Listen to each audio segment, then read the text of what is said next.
mad, they hide. Thinking the badge is better than having some heart. Okay, look now, look how they run it. They beating white people down just to show us what's coming, or to show us we nothing, or to show us we only welcome when singing or balling.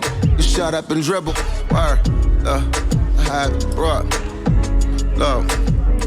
Hey everybody, I'm Carrie Champion. Welcome to We the People. So today we are having a very candid conversation with athletes and artists who want to make sure that you use your voice to vote. Voting is your voice. So we have so many different issues that have happened in this country. It's really, truly unprecedented time. So I'm looking forward to these conversations. I think you'll be educated as well as entertained, but most importantly, informed. We have morethanavote.org, whenweallvote.org, and fairfight.com. Those resources are imperative as we try to change our future.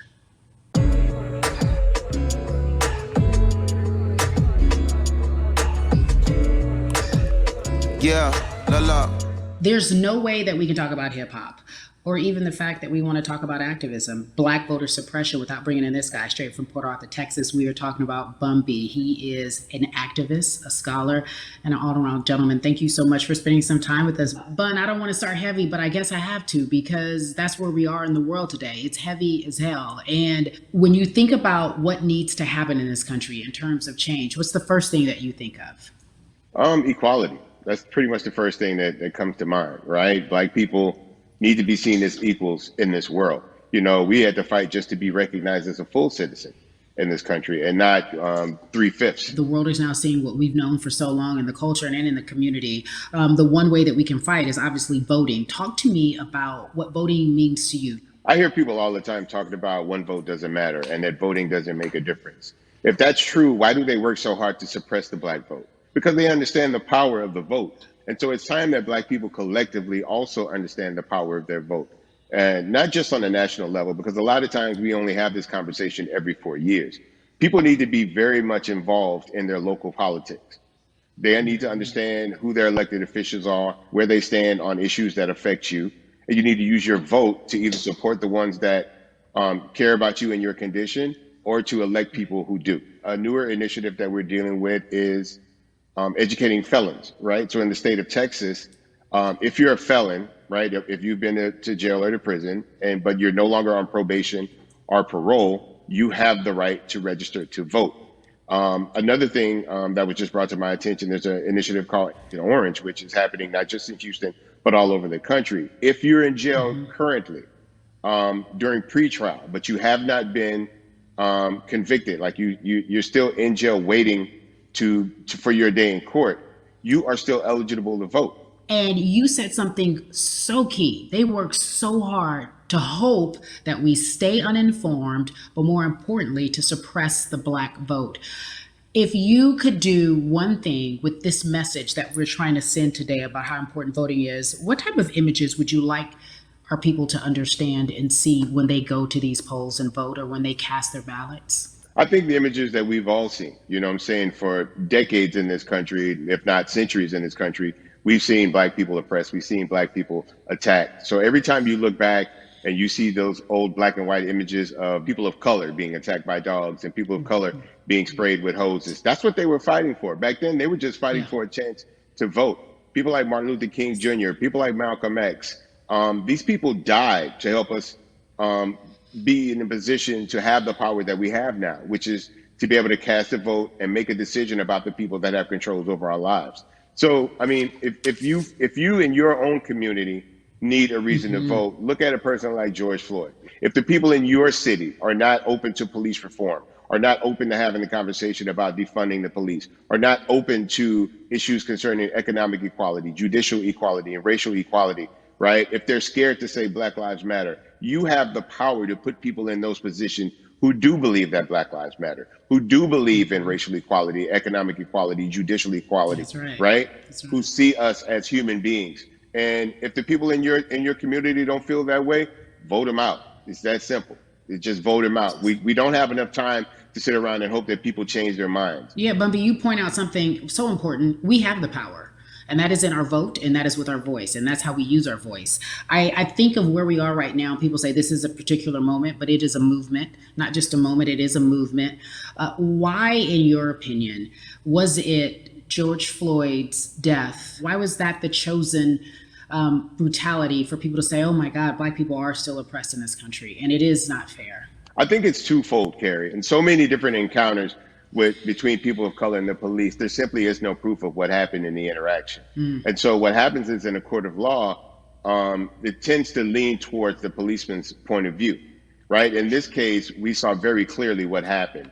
I think the other thing is due to the fact that everyone was at home, basically, during this time period in relation to the coronavirus, you couldn't avoid it, right? It was on every television station. It was on every social media platform. Everywhere you turn, you were constantly hit upside the head with this message. You see in the interaction that this man did nothing to deserve what happened. That's right. I think that's so well said, because if you think about it, in the grand scheme of things, it wasn't worth it, and he didn't have to lose his life. I think that you touched on something that a lot of people talk about, and that is now defunding the police. That has been such a huge conversation, but there's so many misconceptions around defunding and dismantling. If you will, educate the audience. All right. So most people, when they hear the term defund the police, they tend to think of, oh, they're going to take away our police department. Nothing could be further from the point. Defunding the police means that in certain communities, even Houston, take for example, we had over $1 billion allocated to our police force. Now, what is that money being used for? Some of that money tends to be allocated towards riot shields, right? Pepper spray, right? That kind of thing. That's only used against the people that fund this budget, right? So why would the people want to supply the police with the means to oppress them? If the police are concerned about the situations in certain communities with a higher crime rate, well, higher crime rates tend to happen in communities where there's not employment opportunities, right? There's not a lot of social services, and people are going to do what they need to do to take care of themselves and their families. When the community has more opportunities for employment, more opportunities for upward mobility, then they tend to be less of a strain on the government. They tend to have a lower crime rate. And because of that, we'll have less need for the police in those communities. You are passionate about so many different things in terms of making sure that we are holding our leaders accountable. Talk to me about some of the other projects that you're working on. Well, right now, obviously, being a part of More Than a Vote is essential. We're dealing with primaries in this country right now. And we just want to educate people. We want to inform people because people are tired, they're angry, they're concerned, and they want information and they want action. And so we want to make sure that we give them the right information and lead them in the right direction. And we thank the people that do not look like us for standing with us right now, because it's very important that people who aren't Black be involved, because if Black people could have gotten rid of racism, we would have done it hundreds of years ago. And so I'm trying to use my voice and my platform just to let people know that if they feel like I do, there's a number of places they can go to enact change in their community. People need to know about how their city council runs. They need to know that they have the ability to speak when city council meets, to let them know that that's not the way that they feel their city needs to be run. Those are not the places that they feel the money of their community needs to be allocated. And Bubby, even a step further, they can run for office in their local community. They can run for positions. Like, people act like they leave it up to somebody else. If you're upset, it's not hard to get on the school board. It's not hard to be a part of the city council. It really isn't. And depending on how small your town is, you could be a mayor. The power is with the people. And we need to just know that that's happening. Absolutely. And it's always been with the people. You know, if you look at Trayvon Martin's mother, Sabrina Fulton, right? She felt that there was a system of racism and a system of oppression that led to her son's death. And so what did she do? She ran for city council and she was elected city council. Our own former president, 44, Barack Obama, right? Started in the community as an activist, ran for an elected position, became senator, ran for another elected position and became president of the United States. So don't think that you can't make a difference. You know what I'm saying? You don't need a lot of money. You don't need a lot of power. Your voice is enough to make a difference. Amen. I feel like I need to go out and run for something. You gave me a rousing speech there, sir. I'd be remiss if I didn't ask you this. When I talk to my brothers, I have to ask you, as a Black man, how are you doing? Are you okay? I'm good. I have a very strong relationship with God, so prayer definitely works for me. I have children and grandchildren who are watching me, who are encouraged by what I do, and they're proud of me right now, you know, and that's really what matters, you know. The change starts at home, you know. So as long as you have a support system that believes in what you're doing and supports you in what you're doing, you have everything you need to go out there and fight the good fight. And for those that don't, there's a community of people here to help you. So you can go to places like morethanavote.org. There are many different places that will encourage you, inform you, and they will put you with groups of people that feel like you, that are ready to take action. So no one has to go about this alone if they want to do it. Yeah, we're stronger together. People have been saying it, but that has much more meaning now that we are in our movement, not just this moment. Bun B, it has been an education, always a pleasure. Thank you so much. I appreciate you. Keep fighting the good fight. Keep up the good fight.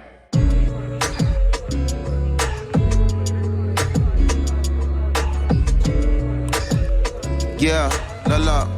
So our next guest, I have to admit, I'm a fan, but there are so many different people that we could talk to, and I thought it was so imperative that we speak with her. You know her as Molly on the huge, successful show Insecure, HBO's Insecure. She also has a comedy special highlighting her Nigerian roots, and she's an amazing podcaster. Let's welcome in Yvonne Orji, everyone. You have such a beautiful way of making things funny, giving us our medicine with some candy, right?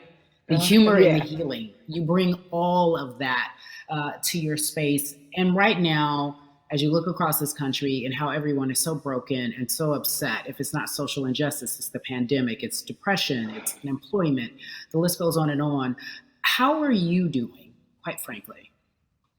You know, I'm rediscovering self in a way that is hard, but necessary, that will lead to ultimate joy. I know it sounds like a lot, but no, I think I personally think that God put all of us on a global timeout. Like we just, you know, America hasn't done as good as other people when it comes to timeouts because everyone else is out playing at recess, and we're still in the principal's office hoping and wishing we can come out.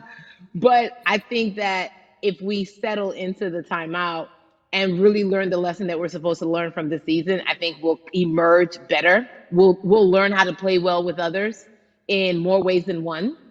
And so personally for me, I'm taking this time to learn me in a new way. I feel like I'm being ushered into a new season, and I'm getting still, because sometimes the busy confounds the work that we're supposed to actually be doing. You know, we're busy doing other stuff, but we got work that we need to do on the inside. And I'm leaning into it. I'm like, dang, I thought I was gonna be able to rest like everybody else. And God's like, nah, we got work to do. You know what? And I think that's what everybody is saying about 2020. It's demanding that we be better. And you said it's a global timeout. What do you mean by that? Yeah, it's like everyone sit down, be humble, to quote the great prophet Kendrick Lamar. But like, no, seriously, sit down and let's reevaluate some things. Let us unearth and shake up the things that we have been trying to hide within ourselves, within our nation.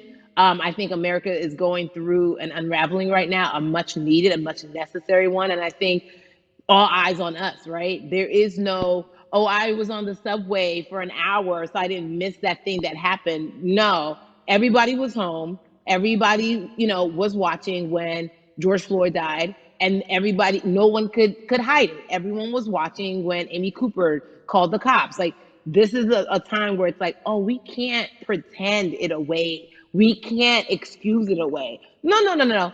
It's a global timeout. Sit down, watch, and let's learn. And globally, it's like, hey, we were going business as usual, but it ain't usual no more. Like that's old. Anytime change occurs, it's very uncomfortable. And so right now we're sitting with we're getting we're getting comfortable with the uncomfortable. The minorities, we've been comfortable with being uncomfortable, because that to me explains just the existence for whatever we want to do, how we break into our careers, how we live our lives, how we find ourselves one of the few or one of the first. And that's a lonely road. When you look at, and when you talk about this global timeout, everybody had to pay attention to Amy Cooper. Everyone had to pay attention to George Floyd. How is that helping us as a people, as a country during our global timeout? I think, well, one, we're not minorities, Carrie. You already know it. It's like these labels that they put on us. It's like the same way of saying like black on black violence. Also, there's no white on white violence. It's branding. Yeah, right. It's all branding. Yeah, you're right. It's like white people kill white people every single day. So no, there is no black on black violence. And if you say black on black violence, well, then let's brand white on white violence. Like, I watch Investigation Discovery. Ain't too many of us being featured. So, I just even like, but to answer your question, what does that do? I think what everyone expected is what has happened in the past when the world was still open, right? In that, okay, you had everyone from Trayvon Martin to Castillo to Sandra Bland, you had all of these lives lost, and Black people made some noise. We rioted, we got out in the streets, we started the Black Lives Matter movement, all of those things. And then white people kind of just like, oh, let's give them something. And then it's just like, is it over? It's like Oscars so Black. Okay, good. We gave some Oscars. Are we good now? Like, are we even? And it's now it's just like, oh no. This is not about like a Band-Aid. It's like, yo, we might have to amputate the leg a little bit, but it's all right because by amputating the leg, we're gonna save the body. And so I think that's what's happening now. Like, America is realizing, like, oh, Black people aren't just making a little bit of noise. Like, the protests are still out. The conversations are still being had. The change is still being demanded. And I think they're seeing, oh, this is not going no way. And no, it's not, because we need systematic change. What a beautiful way to explore what is happening and describe our country. We might have to amputate the leg, but that's to save the body. That's what's happening right now. That's beautiful, Yvonne. And to that end, I have to ask you this, because the way that we do that, we use our voice. And our voice right now in this world, in this country, is our vote. And everyone talks about voting and how important it is, but I feel like more than ever, we understand that it's not just about voting every 4 years for the man in office. It's about your local elections. It's about the mayor. It is about the district attorney, the people who have the power to bring charges against police if police brutality is an issue in your community. If you care about your school district, you can run for the school board. I ask this of you, right? Your parents are from Nigeria. You are Nigerian. You talk about that very lovingly. What does voting mean for you? I think voting is power. I remember, I became a naturalized citizen back in the 90s when, because I was still a minor, my mom naturalized, and so we were able to do it under her. And just even that power of, like, we are American citizens and all the access that we have by being citizens, one of those accesses and those access to power being voting. It's a big deal. It's a big deal because not only do we have the opportunity to be in this country, but now we can be of the country. We can be of the systems. We can be of the rules. We can be of what it actually affords. But I think, going back to your earlier comment about just the setup of systems, I think we are done a disservice, either it's schools or whatever it is, and I'm not putting teachers on blast. I think teachers do a phenomenal job, but for some reason, we do not, and give them all the raises. I know too many parents who are like, this child of mine, I do love them, but hey, where can I drop them off? And I do think that there is a disservice done because, again, when we talk about voting, to your point, we talk about every 4 years. It's important to vote for the presidency. We don't realize, like, oh, snap, we actually can vote about, like, how much our libraries get. It's like small things like that, but they make a big difference. When you think of voter suppression in this country, what does it look like for you? It's the systems. When we talk about voter suppression, we also talk about systematic racism, right? It's all the systems that set up. And we've normalized, okay, maybe your job will give you a half day, or maybe, you'll be able to get this luxury. It shouldn't be a luxury. It should be built into the system. It should be built into the fabric of how we vote. But maybe you'll be able to get this luxury in order to enable you to go vote. Think about everything disenfranchised, marginalized Black person has to endure in a day. So in a day, you need to get to work. If something happens to your car, if something happens to your childcare, if something happens to, there's so many factors along the way that can send you into a tailspin as an American. And then you add on as a person of color. If you're just trying to get to vote and you already have to go through all of these hurdles and hoops in your everyday life, imagine the one day when your voice really is supposed to matter the most in this country, but then you also see all the times that you tried to have your voice matter, and then it's been shut down, repressed, told it doesn't matter. And then you're kind of like, what's the point? How do we keep hope though? If I'm watching this right now, how do we as a people stay hopeful? How do we believe in the promise that these quote unquote forefathers have given us? Because have you met black people? By default, like hope is infused in our DNA. Like you said, like like if we haven't been broken now through, be it through You're right. slavery, through Give capitalism, it to me. through Give it to me. colonization, through segregation, Yeah, you're right. through I mean, listen, the history of black people in this country is at one point we were 3/5 the people. Mm-hmm.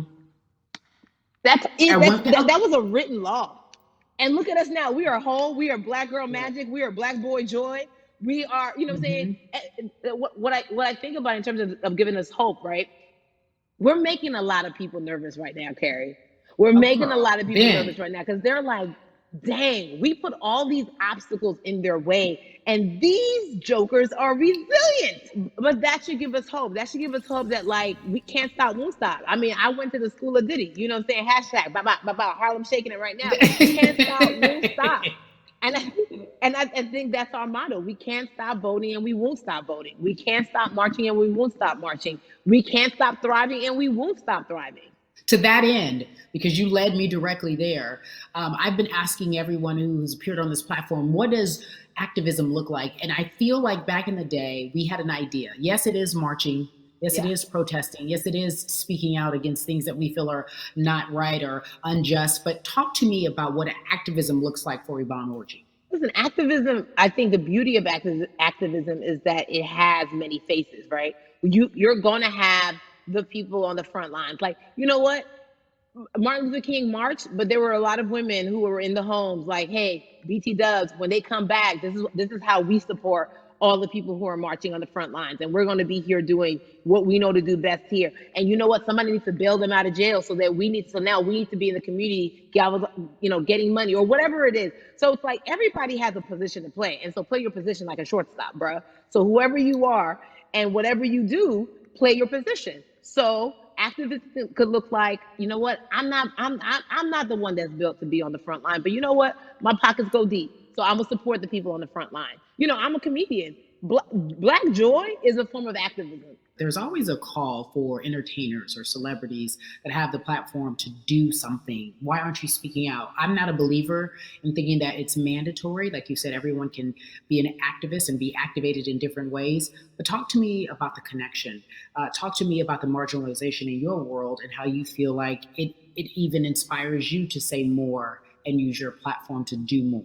Beneath the surface of what we do, like Niecy Nash says, it's the who, right? The who is the person who's going to be like, hey, let me call this out. Either blind racism in terms of overt racism, in terms of ways that we can be better, in terms of ways that we can actually be more uplifting to the community that you may not even realize that you're serving. Before I let you go, talk to me about the urgency, in your opinion, for people to vote, our people to get out and vote this coming election.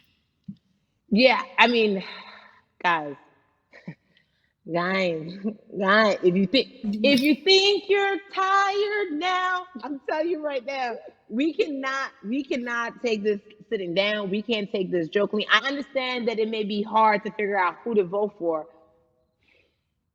but at the end of the day, we got to vote for our families. We got to vote for our legacies. We got to vote for continued progress. We have to vote for upward mobility. We have to vote for equality in a way that is long lasting. And if we succeeded before, we can do it again. You talk about the hope. This is the time. This is not the time to give up. This is not the time to pretend a way that we haven't made progress. We have. There's still much more to be done. And you know what? We might have to get to a point where we pass the baton to our children and our children's children, but we still have work to do now for that generation. Yvonne Orji, you are everything. You are Molly, but you are not Molly, but I love you so much as Molly on HBO's Insecure. You are an amazing podcaster, Jesus and Joloff. Shout out to Lovey. And then we also have movies. Like you, the world, you're a model, a cover model. Also, wait, don't let me forget your hugely successful stand-up comedy special on HBO. Girl, you're doing it all. And I am so grateful. You are truly the dream, not just the American dream. You're the black girl, brown girl, do it all dream, the immigrant dream, everything. You're a beautiful, beautiful soul. I really, really mean that from the bottom of my heart. Yvonne Orji, ladies and gentlemen, nothing but the best and excellence personified. Thank you so much, my friend. I love you so much, Mama. Mwah.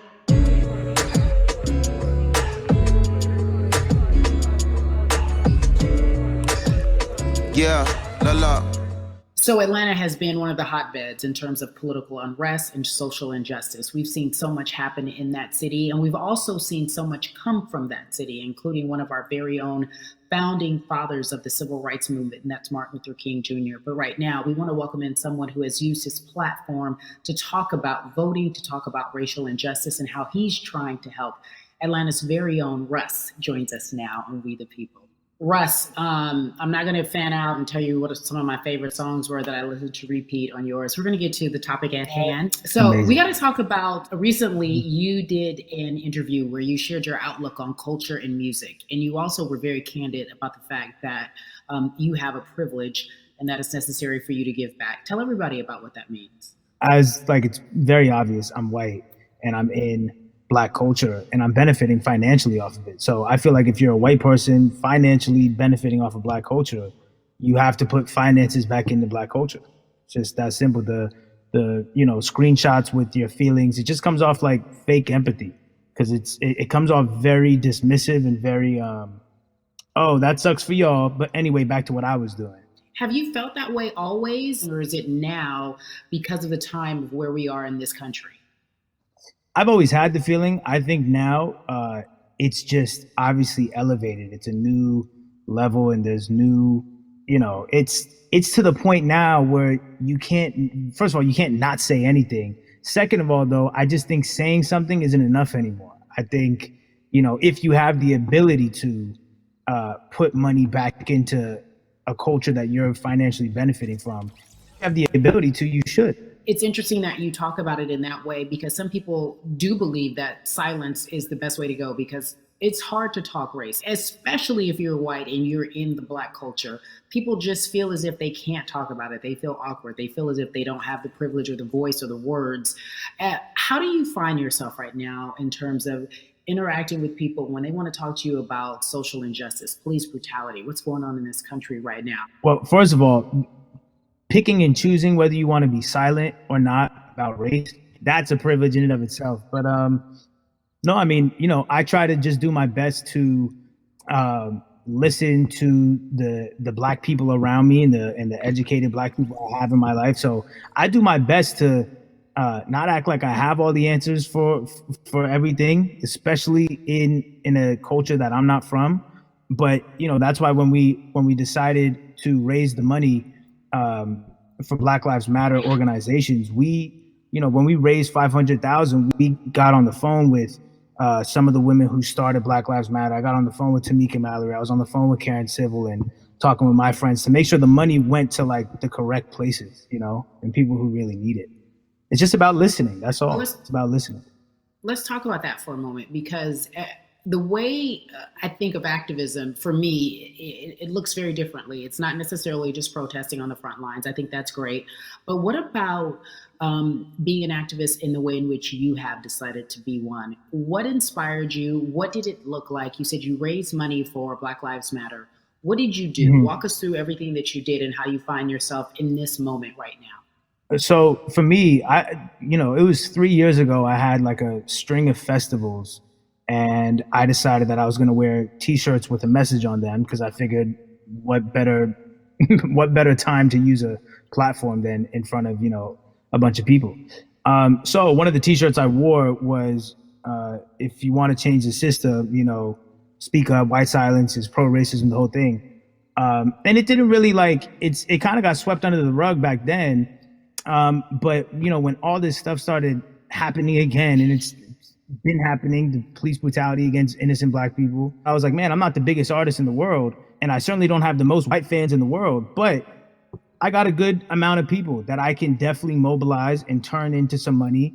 And I know they're down for the cause because it's merch, it's a good thing. And I've always been outspoken anyway, you know? And so how am I going to be in Black culture and not be outspoken about racism? And then I got to ask you this, because you grew up in Atlanta, so that gives you a heads up, depending for so many people, because you're in the crux of that beautiful Black city where there are so many wonderful Black leaders, home of so much great music and things that speak to our culture right now. And we are really, really getting our word out, especially with this platform today, and saying that we must use our voice.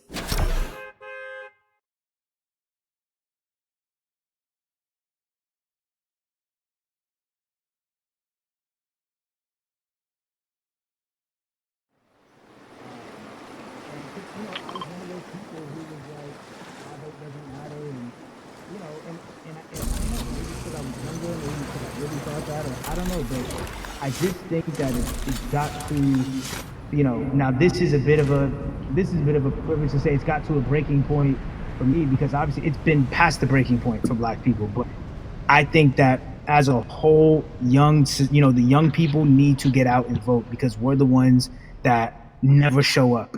You know what I mean? We never show up to vote, but you know, we're the future. So it's like, look, we got to go out there and vote, and then whatever happens, but at least we did our part. You know, you got to do your part. You're very candid in saying that you just decided to vote. And I think there's a beautiful irony in the fact that you have your fans saying, because of you, I'm voting. Right. And there's something beautiful about that. But I want to know why now for you. Why in this moment is it important for you to vote? And what hit your spirit to say, yes, this is the time to do it? Honestly, because I think that George Floyd really woke up a lot of people who, including myself, who I was vocal and outspoken about racism. I put it in my lyrics. I put it on T-shirts. I would talk about it in interviews. Like, you know, I was vocal about it. But that video in that moment, I think me, along with a lot of other people, just kind of was like, all right, like words are simply not enough anymore. We got to do something, whether it's raising money, whether it's voting, or all the above. Like we got to do something, you know. And I'm ashamed that it took that for me to be like, I need to raise money and I need to vote. You know, it's a shame. And I don't know, I guess it snapped a bunch of people out of it, you know. And even if you were vocal and whatnot, it's time to actually put your money where your mouth is. It's time to go vote. You know, it's time to just stop talking about it and be about it, you know. And it's been time for that, but like I said, you know, I'm ashamed that it took me this long to actually really, really be about it, but I'm here now. So Russ, we all know that this is going to be your first time voting. Tell me what that experience is going to be like for you in terms of what you're excited about. I think, you know what it's going to do for me? It's going to let me know that I'm contributing to something bigger than myself, and I'm actually putting my money where my mouth is, and I'm being about it. Because, you know, for so long, and I know I'm not alone with this, but, you know, standing on the outside and just screaming about this and that, and this should change, and it's like, all right, but did you vote? You know? And so you know, I know it's going to feel good to know that I played a small role, you know? And that's the problem. I think the mentality of like, my vote doesn't matter needs to be changed to, my vote, albeit small, does matter. It's a role I'm playing, and if I play my part and you play your part and he and she plays their part, then we make a difference. But you know, it'll feel, I have a feeling it's gonna feel very, very bigger than me. I mean, I think when you realize that giving actually feels better than receiving, that's when you start wanting to do your part and contribute. So voting is an easy way to give, you know? Yeah. To whom much is given, much is required, and you have been given a huge platform, and we are so grateful for you, Russ. Philanthropist, artist, community activist, first-time voter. We appreciate you for doing this, okay? Thank you. I appreciate y'all.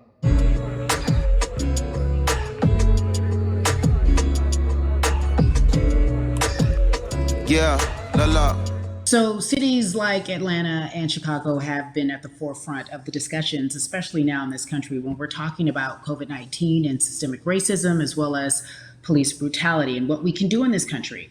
Again, we're continuing our conversation, letting you know that your voice is your vote and your vote is your voice. We can change where we are in this country. Currently, I'd like to welcome in Chicago Cubs right fielder Jason Heyward. I appreciate you. I brought in Atlanta and Chicago because I know you grew up in the metropolitan area of Atlanta, more specifically McDonough, let's be technical. And you have been very vocal throughout this entire time in terms of what our country's been experiencing. Let's look at the past month and a half, if you will. What has been the hardest thing for you to deal with? The hardest thing for me to deal with, Carrie, this last month has just been going from the virus shutting everything down to us being called to action. We've had multiple police brutality situations. We've had people protesting, wanting to get the message out.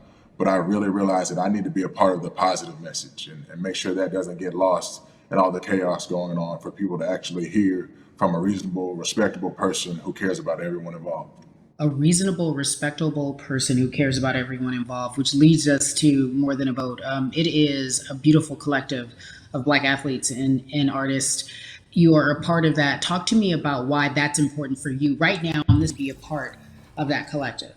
To me personally, it's important to be a part of that because I've somewhat used baseball and my craft as an excuse to not get more involved in voting. But I can't any longer use baseball and work as an excuse not to get educated, and not also to show people, like, at any moment in time, any walk of life, we can make a difference. So tell me in your words, what does activism look like for you?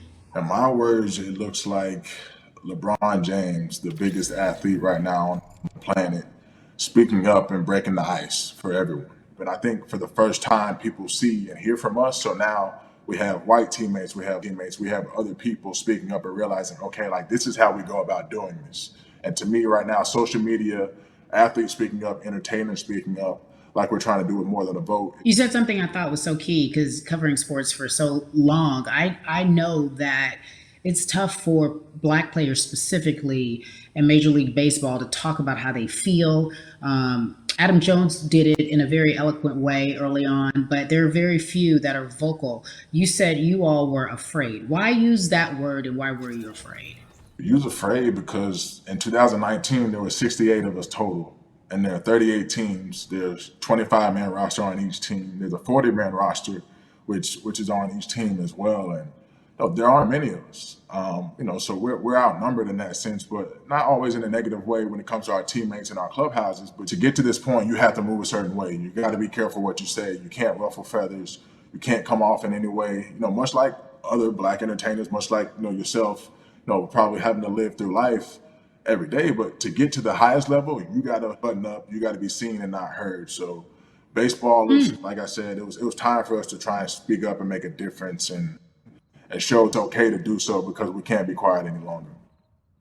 That is a button up, be quiet, be seen but not heard. That is an expression that a lot of Black folks can relate to in whatever aspect of professionalism that they experience, especially if they don't work for themselves. They just feel that. That is also a socialization that we have as Black folks, well, especially, like you said, if you want to get to the higher level. And for so long, I felt it bubbling right underneath the surface that so many of us who were in whatever positions we were, who had platforms, were tired of pretending and looking the other way and spending so much time making others comfortable while we were uncomfortable. Do you feel that this is the type of movement that is sustainable, or is it just for a time?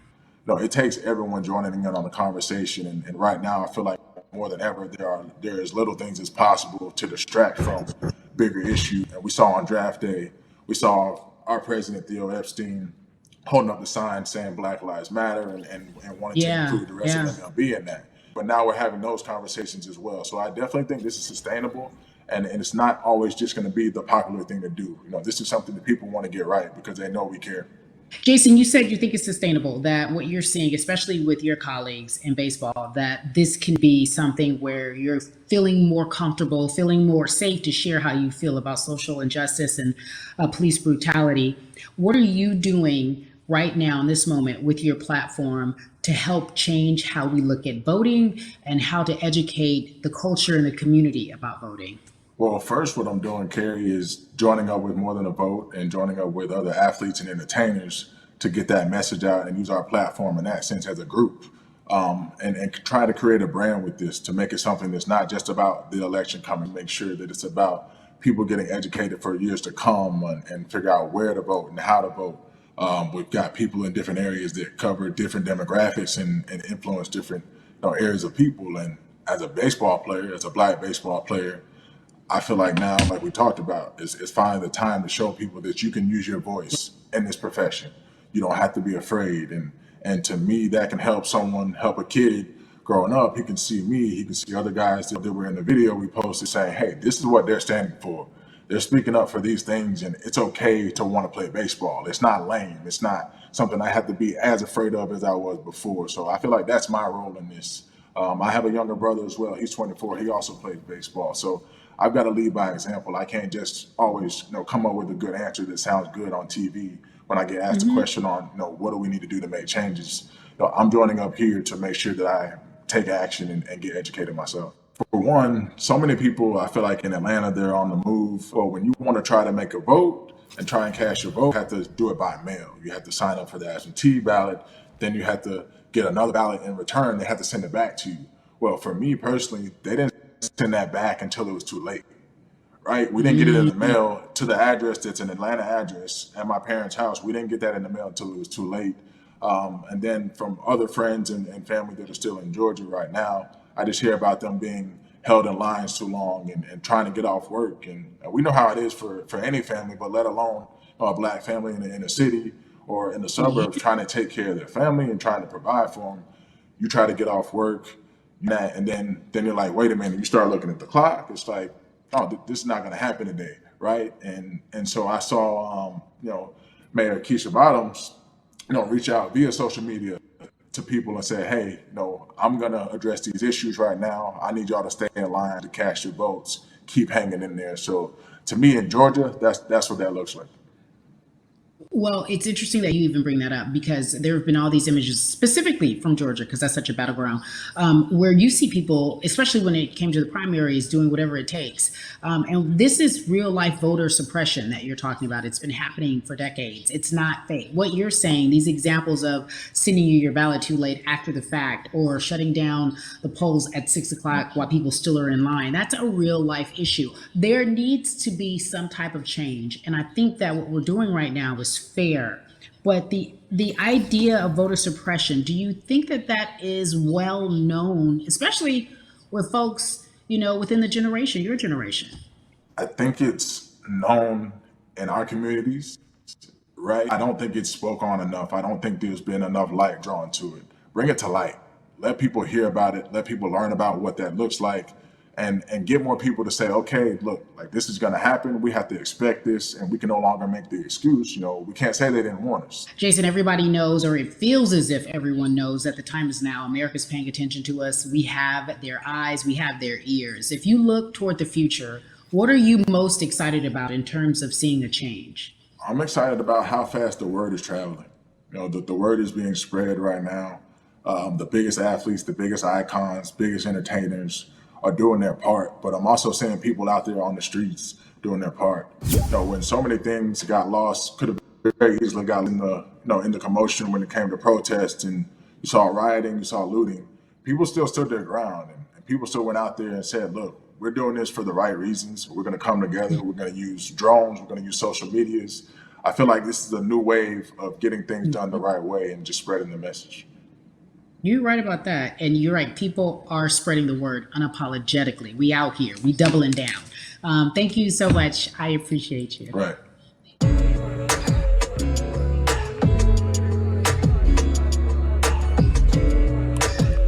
Yeah, la.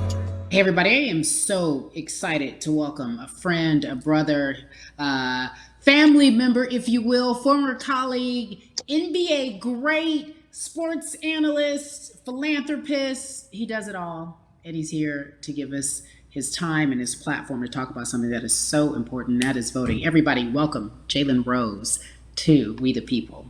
Talk to me about how important it is for the people who know you and love you and look up to you. Why is it so important that you use your platform to talk about voting? Initially, we have to get past the stigma of the mental systemic racism that comes with the presidential race, governors, mayors, senators, judges. We've been conditioned to believe that our vote does not matter. So usually when we looked up at all of those races and people that were running, not only did they not look like us, we didn't believe they were there to represent our best interest. So therefore, as a collective, we didn't mobilize until Barack Obama, and we felt a sense of hope that finally our country is going to do something that we felt would never happen in our lifetime.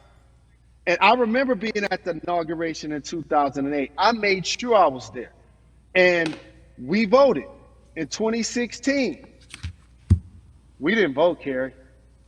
We didn't vote. And so many people try to make this political. This is not political. Me telling somebody to vote is like telling somebody to pay taxes. So that's one, getting over the stigma of nobody is going to represent our best interest. And then number two, the reality is that the person that gets the most votes doesn't necessarily win the presidency. That's uncomfortable right there, because that's actually what took place in 2016. The Electoral College chose the president. And if you put all of their pictures up, I'm pretty sure they look a lot more like each other than they look like you and I. How about that? And then the third thing, especially in urban environments, oh man, they create barriers for us, Carrie. It's like you got to jump over the fence, you got to run past the dog, you got to jump on the hood of the car. The lines is 5 hours long. You get up to the poll and they don't work. Elderly people working in the city, while they got the young people who understand technology working in the suburbs. Like, these are all systematic things that try to discourage us from voting. And then finally, we don't have a day off to vote. We need to work. So we don't get a day off. It's gonna be a full day, and I gotta work to pay my bills. So you know what I'm gonna do? I'm gonna mail in vote. And you know what you want people to realize, that counts too. So your vote will be counted if you're able to mail it in. So those are a few things that I hope that we can do and mobilize. And shout to LeBron and his team. Shout to you and everybody involved. We will make a difference. Well, let's talk about more than a vote. There is a Black collective of athletes, of artists coming together and saying voter suppression is a real deal, especially in the Black community. When you just talked about, I got to work, so I can't go vote. And then when we do get in the booth, just in case we don't have to work, do we know who we're voting for? Not only do we have to vote, we got to be educated. And it's not always even about the man who's in office or the woman who's in office for president. It's about your local elections. It's about the people who are your DAs, your state DAs, like the people who actually make change in your community, who will change police brutality, who will make sure that your community is taken care of, who will defund police and hope that they can help you in stopping police brutality. So talk to me about why you decided to be a part of More Than a Vote and what it actually means. Well, it means a lot to be involved with such an impressive collective, as you mentioned. And I said this multiple times, and I know it can be uncomfortable when I say it, but a lot of times we have to get to the root of the issue before we find a solution. And the quote was, I wish America loved Black people as much as it loves Black culture. And this collective, by the way, represents in a lot of ways what's encouraging, but also sometimes disappointing about our role as Black people in America. Because we were brought here as labor and to entertain. And we use those vehicles to get paid and move to the suburbs and be the idols of white kids. And so now that we have this collective, I would say Sports and entertainment represent the most powerful group of black men in the United States. I'm talking about money, power, celebrity, the ability to mobilize, community involvement, their leadership, their intellect. And so to have all of us pull it in the same direction at the same time for anything that we're passionate about is going to be a difference maker, but it's definitely going to be a difference maker in the 2020 vote, because we're going to make sure we inform everybody that they can let their voice be heard, and failure is not an option. Jalen, what does voter suppression look like to you? A perfect example took place recently, Carrie, in Kentucky. It was 6 p.m. at night, and so many people were standing in line enthusiastic to vote. And you know what they did? Locked the doors. And you know what the people did? They continued to bang on the doors, continued to bang on the windows. They continued to let it be known they were not going to leave the premises until they got a chance to vote. And you know what ended up happening? They opened those doors and allowed those people to vote. So do not be discouraged. These barriers show you that it matters, and we're here to help you break through them. The same thing with our platforms and voices, Carrie, because you know what's going to happen. At some point, Breonna Taylor is not going to be trending anymore. People are not going to be protesting anymore. But it's still up to us to keep making sure that our voices get heard, and this is one way to do so. Right, and that is a form of being activated, being an activist. It doesn't have to be protesting. It doesn't have to look like what you think traditionally activism looks like. It's voting. It's that simple. We now have to understand, like, this is a critical mass moment for this movement to continue to hold up as much steam for as long as possible. And that's what this collection is going to hopefully allow for that situation to happen. Jalen, in today's age of technology, it should be easier to vote. No doubt. It's like we call these devices smartphones, but yet I can't vote from it. All of the things that we do in our lives are in our phone. All of these barriers are things that people will need to overcome in order to create a level of enthusiasm to vote. And again, this is not political. It's your right to do so. And there's so many times where you feel like somebody may have gotten done unjustly in your community. Pay attention to who the judges are, who's running for Senate, mayor, governor. Pay attention who's running for president. And let's make sure in 2020 we make a difference. Why is more than a vote so important and invaluable in our community right now? Well, because right now, I think we have an opportunity to let our voices be heard louder than ever. Anytime you see the mobilization of white kids holding Black Lives Matter signs, that means there's a breakthrough. Now, what happens with that breakthrough is the next step. You're going to look down in your email, Carrie. You're going to see all of these companies telling you how they're going to work on their diversity, how they're looking themselves in the mirror. They need to make change, just like in sports, right? You look on the field, on the court, all those black players. The further you get up, it's like altitude or a ladder. It gets thinner and thinner. And so a lot of people talk about the system being broken. I hate to remind people that it's not broken. It was built this way. And one of our ways to help change the system is to vote. So that's why more than a vote is so very important, so we can make sure everybody participates and gives themselves an opportunity to let their voice be heard. I think it's interesting because you talked about Black men being very powerful in the U.S. if they're athletes and entertainers, because for so long those have been the only avenues traditionally to create wealth. The NBA season comes back. What are your feelings on the season coming back? In the midst of everything that is happening? I think you'll see players challenging the establishment more. You're going to see them saying, okay, if you have all of these marketing and promotional deals, how many of them are with minorities? How many people are you employing, NBA, What about certain teams? Who do you have as a minority owner? Or what about the candidates that you have for positions of power? NBA players have proven as blacks that they are now movers and shakers in the game. They're now the dog, not the tail.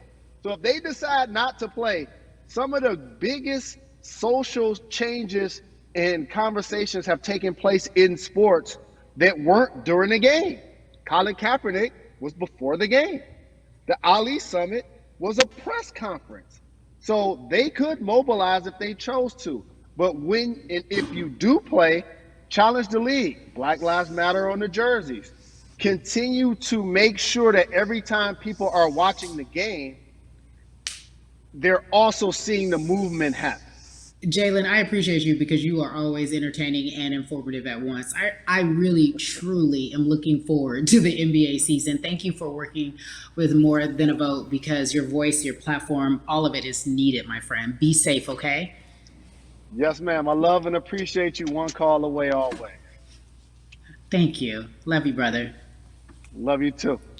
Every conversation that we had today, I hope was helpful for you. I am so grateful to everyone who came on with me to talk about what's going on in our culture and how we need to change. Huge shout out to Jalen Rose, Bun B, Jason Heyward, Yvonne Orji, and Russ. Their words were inspiring, but also important and invaluable. I hope your phone is full with all the information that we've been able to place in front of you. Again, you need to check out these resources because they are so important because we want you to vote. That is your voice. It is important.